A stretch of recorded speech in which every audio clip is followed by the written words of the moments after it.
Thanks for inviting me. So my name's Andy Otto. I'm on staff at Ignatius House Jesuit Retreat Center in Sandy Springs. I'm a retreat and spiritual director there. I'm also on staff at, which I spend most of my time, at St. Thomas More in Decatur. I'm a pastoral associate for adult faith formation. So, and I was also in seminary for a while studying to be a Jesuit priest, but felt desires for marriage. So here I am, working in ministry as a layperson. So it's kind of really came out of my prayer, and I would say it's kind of a dream come true to be working in ministry and to have 2 kids with a 3rd on the way next month. So yeah, thanks, Dan. Yeah. All right. So let me begin with a story about something I experienced several years ago when I was living in Boston. I was going to grad school at BC, studying theology, and I was driving home, had about like a half hour, 40-minute ride home, and typically I would turn on the radio and listen to a podcast or listen to music, but I was just like 5 minutes from home, and I felt this need to just switch off the radio and just be in silence the rest of the way home. And as I was driving, I just kind of glanced out the window, and there was this beautiful full moon just kind of filtering through the clouds, like kind of just staring down at me. And I had this moment of nearness with God, almost as if God was gazing down on me. And that was a moment that I would call a contemplative moment. It was a moment of openness to God's presence, where God gently appeared in my consciousness, where I was awakened to the divine in an ordinary moment. But note what my default was when driving, right? I typically would fill the silence with music or with podcasts, right? But silence really is the default, right? Silence is usually the default. But we can have this tendency to fill it, right, with stimulation. There's nothing wrong with music or podcasts or entertainment or learning something. But what happens is that those good things can become traps. We kind of fall into them without thinking, right? We're sort of blind, if you will.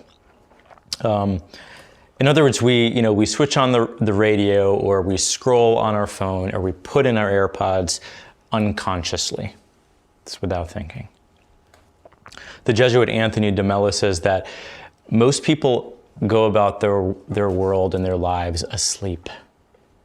Spirituality, he says, is about waking up. But why are we asleep? Why are we blind?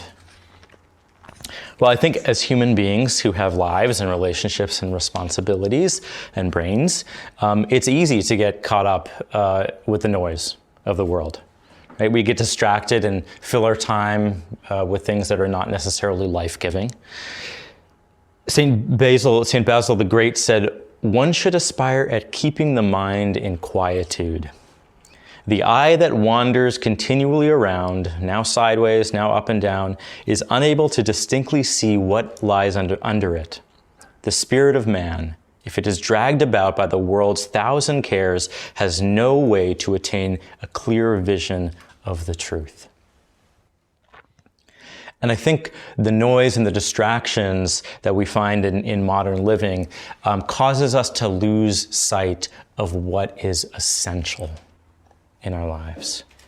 What's essential, right? Connections to ourselves, to others, our sense of purpose, our meaning, our role in building God's kingdom. We can't do those things if we're blind. And what did Jesus often do? He literally cured blindness, right? Symbolizing this greater call for us to be unblinded spiritually. So let's examine this spiritual blindness by way of a scripture story. We all know the account of the disciples on the road meeting Jesus on their way to Emmaus. And this is one of the earliest accounts of Jesus' post-resurrection ministry. It takes place after the women find Jesus' tomb empty, and they run to tell the apostles. And the apostles are flummoxed by their report. And then in the next scene, we see Cleopas and his friend walking seven miles from Jerusalem to Emmaus. So I'm going to read the passage. And to immerse ourselves in the story, I invite you to, if you're able, to close your eyes and just allow your imagination to hear this passage.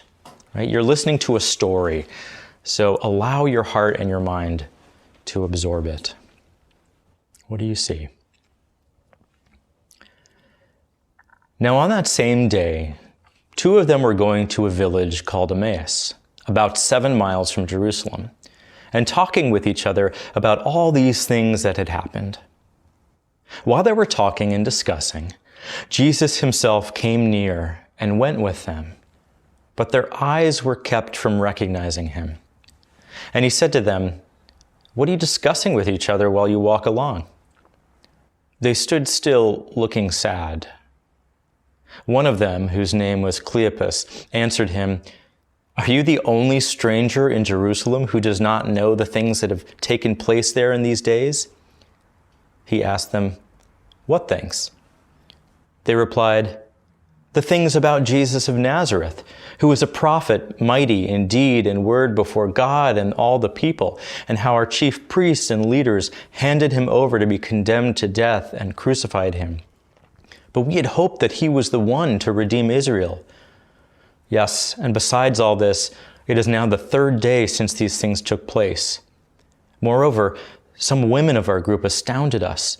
They were at the tomb early this morning, and when they did not find his body there, they came back and told us that they had indeed seen a vision of angels who said that he was alive. Some of those who were with us went to see the tomb and found it just as the women had said, but they did not see him." Then Jesus said to them, "Oh, how foolish you are, and how slow of heart to believe all that the prophets have declared. Was it not necessary that the Messiah should suffer these things and then enter into his glory?" Then, beginning with Moses and all the prophets, he interpreted to them the things about himself in all the scriptures. As they came near the village to which they were going, he walked ahead as if he were going on. But they urged him strongly, saying, "Stay with us, because it is almost evening, and the day is now nearly over." So he went in to stay with them. When he was at table with them, he took bread, blessed and broke it, and gave it to them. Then their eyes were opened, and they recognized him, and he vanished from their sight. They said to each other, "Were not our hearts burning within us while he was talking to us on the road, while he was opening the scriptures to us?" That same hour, they got up and returned to Jerusalem, and they found the 11 and their companions gathered together. They were saying, "The Lord has risen indeed, and he has appeared to Simon." Then they told what had happened on the road and how he had been made known to them in the breaking of the bread. Okay, you can open your eyes. So these disciples who lost their dear friend are walking possibly 6 or 7 hours through the Judean mountains from Jerusalem to Emmaus. Right? They're tired, their spirits are down. They had plenty of time to talk about this supposed account from their friends about the empty tomb. But they encounter Jesus, right? And they don't recognize him. And I wonder if they hadn't walked far yet, because they said to Jesus, "Are you the only stranger in Jerusalem who does not know the things that have happened?" So they must have known that his origin, Jesus' origin, was Jerusalem, or they were still in the bounds of Jerusalem. So they were possibly early on in their trip, so they may have walked several hours with Jesus before reaching Emmaus.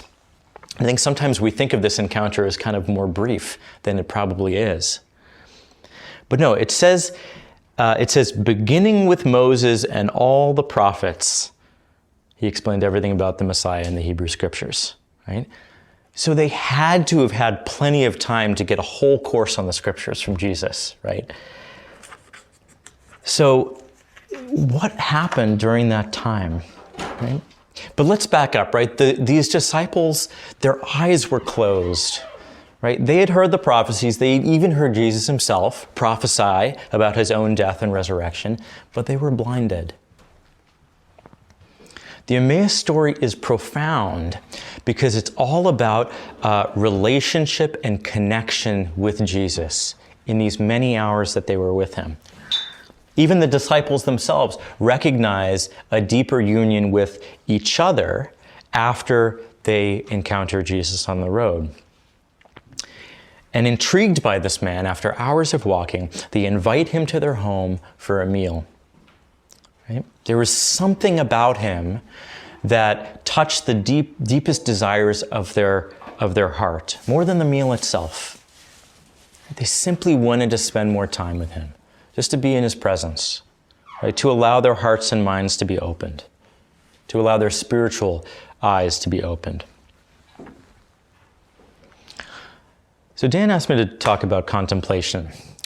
Contemplation is often defined as a long, loving look at the real. A long, loving look at the real. To be a contemplative means we are aware of the presence of God in all aspects of our lives, of our experiences, to notice the movement of God in our lives.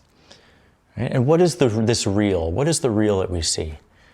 Our joys and sorrows, our successes and failures, our blind spots and the way we've grown, our biases and judgments, our gifts and talents. Nothing's blocked from this gaze. Another way to speak about contemplation is seeing the whole, the larger picture. Sometimes we can become so hyper-focused on something that we can miss the bigger picture or the larger story. Being contemplative means not getting pulled into the trap of black and white thinking or reactiveness, judgment, and negativity. Instead, we hold all things before God in love and compassion. It means opening our eyes to the ways that God is somehow present in all things. Saint Teresa of Calcutta said, seeking the face of God in everything, everyone, all time, and his hand in every happening, this is what it means to be contemplative in the heart of the world. Seeing and adoring the presence of Jesus, especially in the lowly appearance of bread and in the distressing disguise of the poor. In all things, and in simple things too. So contemplation is not just a form of prayer, it's a goal of prayer. And it's also a stance that we take in our daily living. In the story of Jesus and the disciples in Emmaus, there's this tension between Jesus' action, the breaking of the bread, which is kind of what we usually focus on in the story, and the contemplative nature of the scene of just being with Jesus. In the same way we are in adoration, right? There's no bread being broken. There's no particular action. It's simply just being, right? So we have this kind of tension. The action and the being with were both contemplative in the sense that they opened the disciples' eyes to Jesus and to this larger story of God from Moses through the prophets. And as Jesus was walking with the two disciples, I imagine him really engaging with them and modeling a contemplative attitude. You know, he was likely listening to their stories, responding to their questions. Yet he was probably also silent, allowing them to reflect on what they had heard. Contemplation gives room for God. Contemplation is an openness of heart where we move from head to heart. When, as a spiritual director, I invite people to pray with Scripture, it can be a challenge for some to shift from this idea of studying Scripture to praying with Scripture. Our default can be to analyze rather than to let the story speak to our hearts and to our experience. So, yeah, doing an academic exegesis on a Scripture passage doesn't transform us. Praying with it does. Now, these disciples on the road, they weren't planning to encounter Jesus, of course, and they didn't recognize him initially. Why? Now, I could certainly, go down the theological path and wonder if Jesus was maybe in a different looking resurrected body, which St. Paul alludes to. Maybe Jesus withheld his identity as a kind of lesson or something. But what happens when we move from the head to the heart in this story? Could there be a deeper spiritual meaning for them not recognizing him? Now that's for an individual to answer in prayer.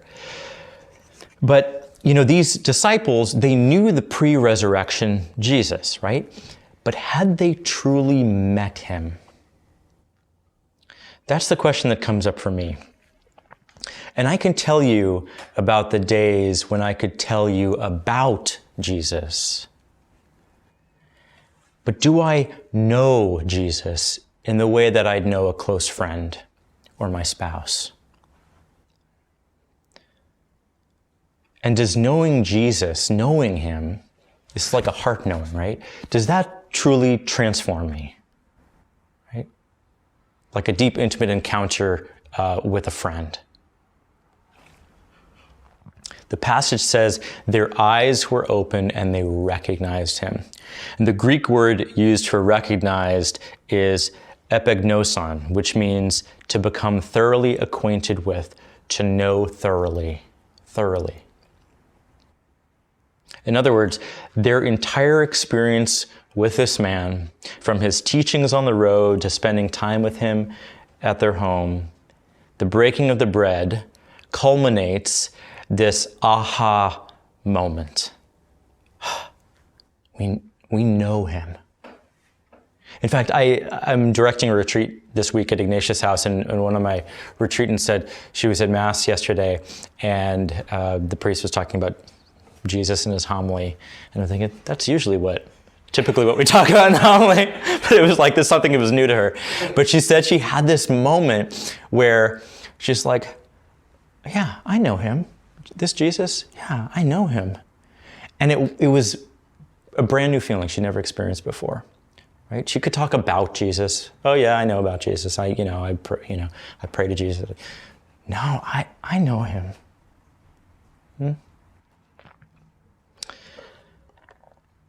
So these disciples, they had now not just met the rabbi Jesus who lived radical love, but the risen Jesus who was the Christ.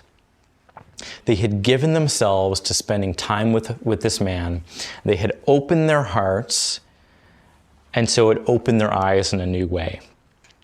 And right after Jesus vanishes, they do a bit of like an Ignatian examen, which I'll mention in a second, like a reflection, right? They are looking back to their time on the road. They say to each other, were not our hearts burning within us while he was talking to us on the road, while he was opening the scriptures to us? And so now the disciples themselves have this deeper union with each other in their shared experience of encountering Jesus, right? They saw that the process of their awakening had began several hours earlier on the road. And so after many hours walking and talking with Jesus, many hours, right? Possibly 6 or 7 hours going through the mountains, they unbelievably get up that same hour and return to Jerusalem. It must have been nighttime. And so they were so transfigured of heart that they walked another 6 hours to tell their companions about it back in Jerusalem.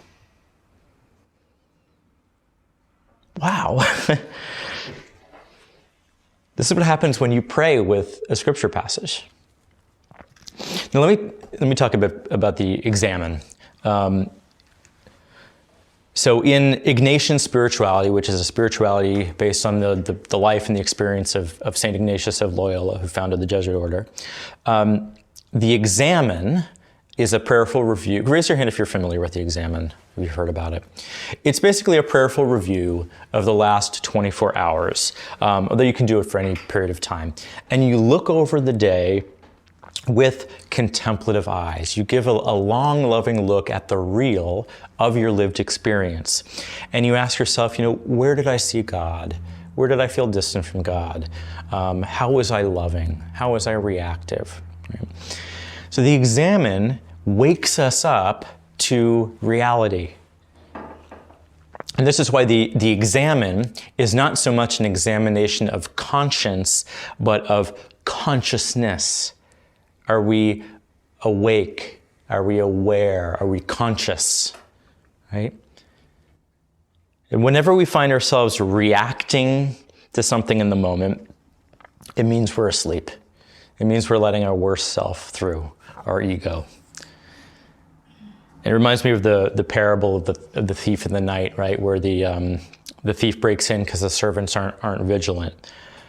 Negativity, reactiveness, and ego sneaks in when we're asleep and unaware.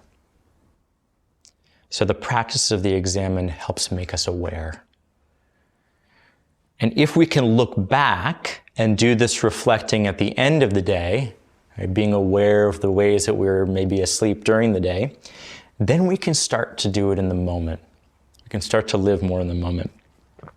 So the examen is really a practice of mindfulness or contemplation.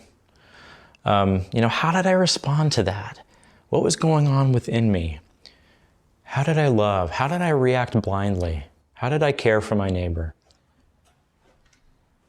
Spiritual writer Barbara Holmes says that the opposite of contemplation is not action, it's reaction. The spiritual life is moving us from reaction, where we're not responding in freedom, where we really aren't exercising our freedom, knee-jerk reaction. The spiritual life tries to move us to responding rather than reacting. Responding, where we can intentionally choose and use our gift of free will. Viktor Frankl famously said that between stimulus and response, there is a space. In that space is our power to choose response. In our response lies our growth and our freedom. And in that space is consciousness, is awareness, when our blindness is no more, and then we can use our agency to respond. And notice that there is that opportunity for contemplation in that space. And as a parent who has, wild children, that space is tiny, and my anger and reaction, frustration, whatever can get the best of me. So to make that practice of the exam and of looking back, how did I react? How am I being a parent? So, right, it helps slowly widen that space. So in the present moment, I can be more loving. Right? When we pause long enough, we can open our eyes to our reality, our feelings, our emotions, and so on. And then we start finding the freedom that I don't have to immediately react to, to this thought or this feeling or this argument. I can choose to be slow to speak. In a conversation, I can sit in silence first and take a listening stance first. Before speaking. And then when the time is right, I can intentionally choose to speak. Right? Or when someone says something to me that riles me up inside, I can find the freedom within me to pause and to notice, what I'm feeling. So I'm not just letting my ego react to the situation. So this is kind of like finding this inner contemplative, who can choose how or whether to respond. That's where we exercise our free will. Now, for those of you who practice mindfulness meditation, this may feel familiar to you, right? But these practices all have the same goal: to be present to the real. Being present means accepting the thisness of the moment, that this moment, this is where we're meant to be. Now, why from a Christian perspective is this so important?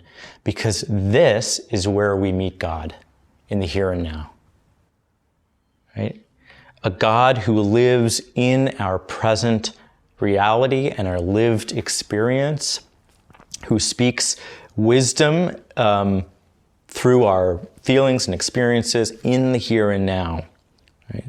This is incarnational spirituality. Yes, God is a God of the past, present, and future. But as people, as human beings who live nowhere but the present, this is where we meet God. And even as I pray the Examen and I look back in the past on my experience of God, I discover I'm experiencing God now. God becomes present to me as I remember the ways God has been present to me, right? God becomes present to me again. And the thoughts and emotions, maybe of consolation or joy that I experience as I reflect on that, becomes a kind of presence of God now, again, for me.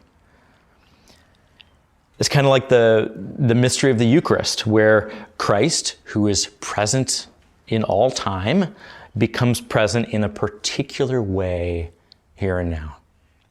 We have a God who meets us in our present reality. And so if contemplation means a long, loving look at the real, we don't exclude anything from that contemplative gaze, right? We see the real of both joy and sorrow, of comfort and pain, right? But what do I do with that? I mean, what did Jesus do with his joy and his sorrow and his suffering? Well, he offered the parable of the wheat and the weeds, which teaches us to allow things to grow together rather than immediately resisting the weeds. Should we pull up the weeds? The servant asks their master. No, he says, for in gathering the weeds, you would uproot the wheat along with them. Let both of them grow together until harvest. Things can be sorted out at harvest time. Just to see how there's no hastiness in pulling out the weeds. The owner of the field was not reacting to this reality. He simply observed, an enemy has done this. He practiced a moment of stillness between stimulus and response, and then he responded, making a choice to not allow the enemy's action to lead him to a reactive pulling up of the weeds, which would end up destroying the good crop. It was a good slip of the tongue, because what did Jesus do? Did he resist the weeds of persecution, of suffering, of execution? No. He certainly observed, in some ways an enemy has done this, right? They don't know what they're doing. He didn't react and give in to the enemy's desire to control, right? So being a contemplative like Jesus requires us to welcome and befriend all aspects of our spiritual and emotional lives. And so when we bring these things into our consciousness, when we examine them, we can determine their origin. In other words, we give them a long, loving look. We get to see what has power over us and what we let have power over us. In spiritual direction, I'll often ask someone the question if they're either discerning something or something comes up in prayer or whatever. I'll ask what's the source and what's the destination? In other words, is it coming from God or not? And is it leading you toward God? And if the answer is yes to both, it's coming from God and it's leading me to God, then it's probably good, right? Sometimes just asking those questions to pause, right, and to kind of see what Which spirit is at work here? This is why Lent begins with the image of a desert.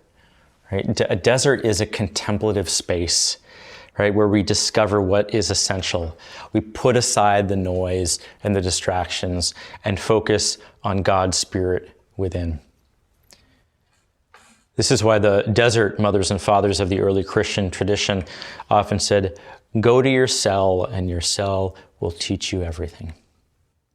The cell is not an escape, but a contemplative space to find the essentials of our lives. It's often the unessential things that become our attachments, isn't it? For me, it can be my need to be right or be in control. But guess what that harms?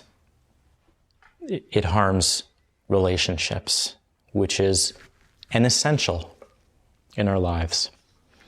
When I enter into a mindful, still, or contemplative space, I can enter into this prayerful reflection, this examined space where I can see who I am and who I'm not. In their book, Primary Speech, these two psychologists, Ann and Barry Ulanov, describe prayer as a way we can get in touch with our desires and see our true selves. They write, "We begin to hear the self we actually are, emerging out of our shadow selves, our counterfeit selves, our pretend selves. We become aware of what is in us, the best and the worst." Right? Our sin that's not who we are, right? The masks we wear, right? That's not who I am in God. When I look at the brokenness of the world and the fighting and the vitriol and oppression and power struggles and stuff, I see blindness. I see egos in control. I see what Barbara Holmes says is the opposite of contemplation. I see reactiveness. Right? What if we taught the whole world how to pray the examen, how to be reflective, how to be aware of our masks and our attachments, how to be still, how to pause long enough to see, like the disciples in Emmaus. In The Joy of the Gospel, Pope Francis says that when we rise from prayer, our hearts are more open. Freed of self-absorption, we're desirous of doing good and sharing our lives with others. And since prayer is ultimately a connection with the other, it naturally draws us out of ourselves and reminds us that we're bigger, right, than our own egos. Our lives are bigger. The story is larger. Now, the last step of the examen, I should have brought the cards with the examen put on them, but the last step of the examen is what St. Ignatius would call making an amend. Now, in his mind, it had to do with asking for forgiveness. But in the contemporary kind of iterations of the examen, the rendering of the last step of the examen kind of expands on this. It's about the question, how will my prayer and reflection change my future? How will this examen change how I'm going to live my life tomorrow? In other words, how is this contemplation time leading to my action in the world? Seeking forgiveness, perhaps. A renewed sense of loving neighbor. Of making practices that help me slow down and find quiet. We see in the Emmaus story how the disciples' time with Jesus moved them to action, right? They sprung up and they had this energy to the spirit within them, this zeal to go back several hours and share the good news. Teresa of Avila said, "Let the truth be in your hearts, as it will be if you practice meditation, and you will see clearly what love we are bound to have for our neighbors." So do you see how it's all moving out? moving out. So practicing contemplation can show us how to pause and open our hearts to the presence of God in our daily lives and our lived experience. It can help us be present and mindful, contemplative and aware of our egos and aware of how the evil spirit kind of coaxes us. It can guide us to move from reaction to response, right? From blindness to sight. It can inspire us to look at the real with love and compassion, allowing God to be with us in all things. And it can encourage us to take our examen into daily living and to really live with love and intention and purpose and to share the good news with others. So it's not just an inner work. You have to do the inner work in order to do that outer work of loving neighbor and justice and transforming the world. So I have some questions.